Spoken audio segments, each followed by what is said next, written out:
Salut à tous les amis, aujourd'hui on se retrouve pour une nouvelle vidéo. Une vidéo un petit peu spéciale puisqu'aujourd'hui je vais vous donner mon avis global, donc après quelques mois, pour savoir s'il faut acheter la Twingo 2 RS ou non. Je vous donnerai les points positifs ainsi que les points négatifs. Il y a peut-être des personnes qui vont se poser la question de soit acheter cette voiture, une Fiat 500 Abarth ou d'autres véhicules qui sont dans le même gabarit. Et donc aujourd'hui je vous réponds à toutes ces questions au travers des points positifs et négatifs. Pour ce qui est des points positifs, on va commencer par les prix. Donc déjà le prix d'achat de la voiture qui est compris entre 4 000 et 7 000 euros. Il y a des prix un peu plus chers pour des éditions un petit peu spéciales, mais là c'est si vraiment vous recherchez une édition unique. Il y a quelques modèles qui sont sortis en quelques exemplaires et qu'on retrouve des fois dans des garages un petit peu abandonnés et qui auraient pas dû sortir vraiment au public.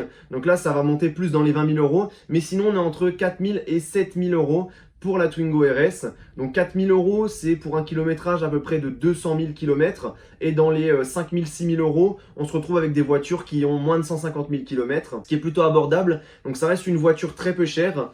Donc qui est très peu cher aussi du coup, je vais enchaîner tout de suite sur les entretiens et sur le coût des pièces. On reste sur un véhicule qui est certes entre guillemets une petite sportive, mais qui reste encore abordable au niveau des entretiens et des pièces. Donc voilà, j'ai pas d'exemple à vous donner au niveau des entretiens, mais de ce que j'ai vu, toutes les personnes qui achètent cette Twingo RS sont contents parce que ça reste abordable, alors qu'on peut se retrouver avec des voitures justement qui valent un peu plus cher, mais dès qu'on a une casse, c'est pas la peine, il faut mettre le prix de la voiture et ça vaut plus le coup. Mais là c'est pas le cas pour cette Twingo RS, puisqu'en plus on a un prix au niveau des assurances qui est faible, donc en fait au global on se retrouve avec une voiture qui coûte très peu cher, et en plus on a la carte grise à demi-tarif.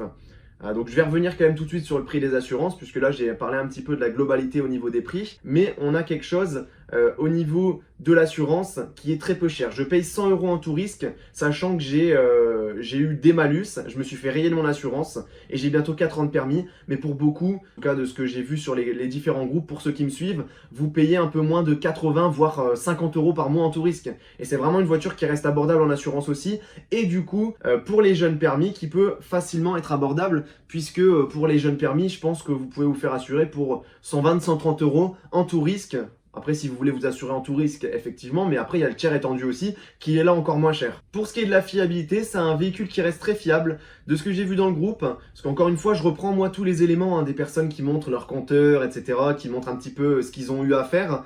Il y a pas mal de personnes dans le groupe qui ont des voitures qui ont plus de 250 000 km, donc sachant que c'est un moteur essence, ça tient beaucoup moins bien qu'un moteur diesel, mais bien entretenu. Si vous faites attention à votre moteur et que vous respectez votre moteur, donc c'est-à-dire les temps de chauffe, l'entretien, on arrive à des 300 000 km. Il y a quelques personnes dans le groupe qui ont des voitures Twingo RS avec 300 000 km et d'autres qui en ont avec des voitures, donc avec des RS qui ont plus de 200 000 km, qui reste quand même correct, puisqu'on voit que la voiture quand même a une durée de vie dans le temps, parce qu'il y a certaines voitures qui durent très peu, donc c'est-à-dire qu'elles ont une fiabilité très faible, et du coup dans le temps il y a beaucoup de casses, et avant les 200 000, elles sont mortes en fait totalement. Et il y a quand même certains modèles comme ça peut arriver, qui sont très peu fiables, mais en tout cas là on reste sur une voiture fiable avec un entretien. Maintenant on va parler des sensations, puisque je pense que c'est important aussi, les sensations de conduite, puisque beaucoup des personnes qui achètent ce type de voiture recherchent des sensations, et là-dessus vous n'allez pas être déçus, puisqu'on est quand même sur une voiture qui est très peu puissante, mais qui donne des bonnes sensations. Donc je m'explique, on a une voiture qui tient la route de fou, avec le châssis sport, c'est incroyable comment on peut s'éclater, prendre les virages à fond, sans que la voiture ne décroche,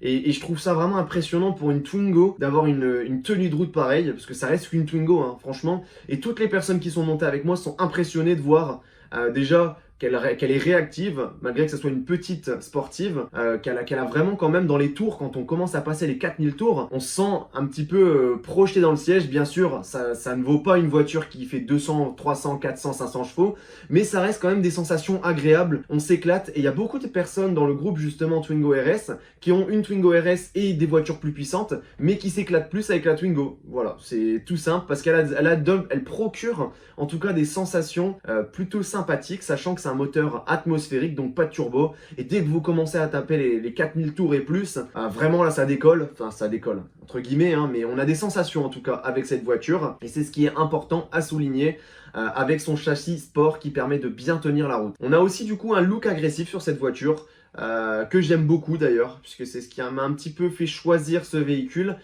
C'est vrai que des Twingo 2 on en voit beaucoup aujourd'hui, Des Twingo 2RS, on en voit moins. Et il y a beaucoup de personnes qui se retournent sur cette Twingo 2RS, en tout cas de ce que j'ai vu. Beaucoup de personnes qui sont intriguées de voir une Twingo 2RS toute bodybuildée et qui, du coup aussi qui fait un bruit plutôt sympathique. Donc ça, j'y reviendrai après. Mais on a vraiment cette voiture bodybuildée avec le béquet de la Cup ou bien aussi le béquet de la GT. On a les jantes en 16 et 17 pouces. On a tout ce qui est insert donc sur les côtés, donc c'est tout ce qui est bodybuildage au niveau des carénages. On a les pare-chocs qui sont gonflés. Enfin voilà, il y a pas mal de choses qui lui donnent ce côté sportif au niveau du look. Et c'est vraiment bien réussi pour cette phase 1. Je trouve ça vraiment bien réussi. Au niveau du bruit aussi, j'ai été assez impressionné puisqu'elle fait quand même un beau petit bruit, un petit peu rock. On entend aussi le bruit de la boîte à air, donc c'est un bruit aussi particulier. Et les deux combinés, ça lui donne vraiment un petit bruit sympathique. Sachant que d'origine, ça fait un bruit qui est correct, ni trop fort, ni trop faible. Mais on peut toujours améliorer en modifiant la ligne, ça, il n'y a pas de souci. C'est modifiable pour les personnes qui voudraient faire un petit peu plus de bruit. Mais on a quand même pour une Twingo un bruit impressionnant. Et il y a pas mal de personnes aussi que, quand j'ai montré la Twingo, qui me disaient ouais, c'est vrai que pour une Twingo, elle fait un beau petit bruit. Et elle fait beaucoup plus de bruit, par exemple, que la Clio 4 GT que j'avais avant, GT Line, qui faisait presque pas de bruit. Et là, en fait, on a vraiment une sonorité un peu sportive, mais ça reste correct. Et ça, c'est important à le souligner aussi, parce qu'il y a des personnes qui ne veulent pas une sonorité trop importante. Pour ce qui est des points négatifs, on va commencer tout de suite. Au niveau de l'insonorisation, je pense que c'est quelque chose à souligner. C'est pas une voiture qui a été conçue pour être bien insonorisée. Donc dès que vous montez dans les tours, dès que vous faites de la voie rapide, on entend tout dans l'habitacle et c'est un petit peu désagréable, mais voilà, ça reste correct, il faut s'y habituer, mais c'est quand même quelque chose à souligner pour les personnes qui veulent un confort auditif, être dans une coquille, on va dire. Là, c'est pas le cas du tout, on a quand même un petit peu de bruit dans l'habitacle, on sent bien que ça n'a pas été conçu du coup pour ça, mais c'est normal d'ailleurs, c'est pas une voiture qui a été conçue pour être bien insonorisée, une voiture qui a été conçue pour être 100% confortable, et justement, ça je vais en revenir, on a un petit souci de confortabilité pour toutes les personnes qui possèdent la version Cup avec les jantes 17 pouces, c'est que c'est un petit peu tape-cul quoi, on a vraiment les amortisseurs qui sont très fermes, et pour les personnes qui recherchent du confort, il faut pas partir sur ce type de voiture.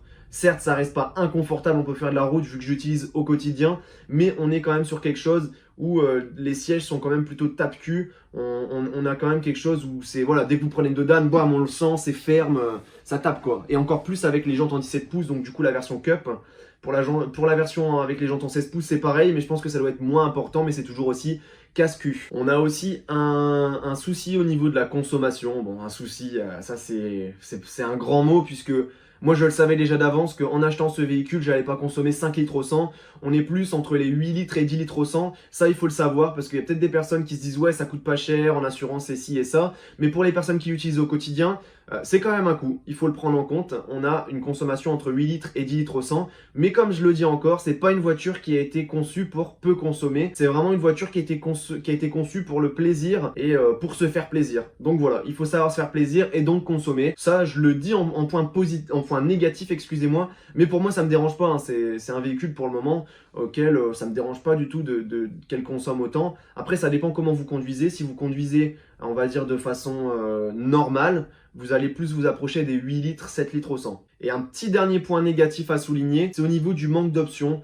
On n'a pas de radar de recul, enfin voilà, il y a pas mal de choses qui manquent. On n'a presque pas de modification intérieure entre la Twingo RS et une Twingo 2 basique.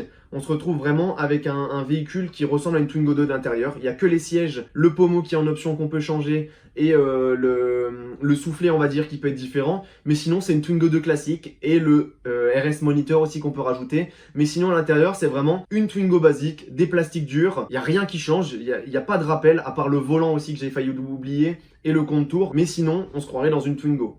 2 classiques. Bon, après voilà, quand vous rentrez dedans, vous le voyez très bien. Les sièges avec les surpiqûres rouges, le pommeau de vitesse si vous avez l'option où il est noté RS en gros, le contour qui est gris avec la zone assez lointaine au niveau du contour. On voit quand même qu'on est dans une voiture un petit peu différente, mais ça reste très minime comparé à la version de base. Voilà, en tout cas j'espère que la vidéo vous aura plu. Je vous ai donné les différents points pour cette voiture. Comme je vous ai dit, moi je vous conseille cette voiture, c'est vraiment une voiture plaisir. Et d'ailleurs c'est la voiture avec laquelle j'ai pris le plus de plaisir à conduire. Je vous ferai un jour une vidéo sur toutes les voitures que j'ai eues, sachant que j'ai pas eu des voitures de fou avant ça. Mais je trouve que c'est vraiment une voiture pour laquelle dès que je la démarre, il y a quelque chose quoi. Je la démarre, je sais que je vais prendre plaisir à la conduire tout le trajet. Contrairement à d'autres véhicules où c'était beaucoup plus compliqué, où, enfin voilà, il n'y avait pas ce plaisir de conduire, il y avait plus ce plaisir de confort dans les autres voitures que j'ai eues que ce plaisir de conduire. En tout cas, j'espère que la vidéo vous aura plu, n'hésitez pas à me poser des questions dans les commentaires si vous avez d'autres choses à me demander. N'hésitez pas à liker, partager et commenter la vidéo, et aussi à vous abonner, activer la cloche de notification, c'est très important. Et on se retrouve à la prochaine pour une nouvelle vidéo. Salut tout le monde!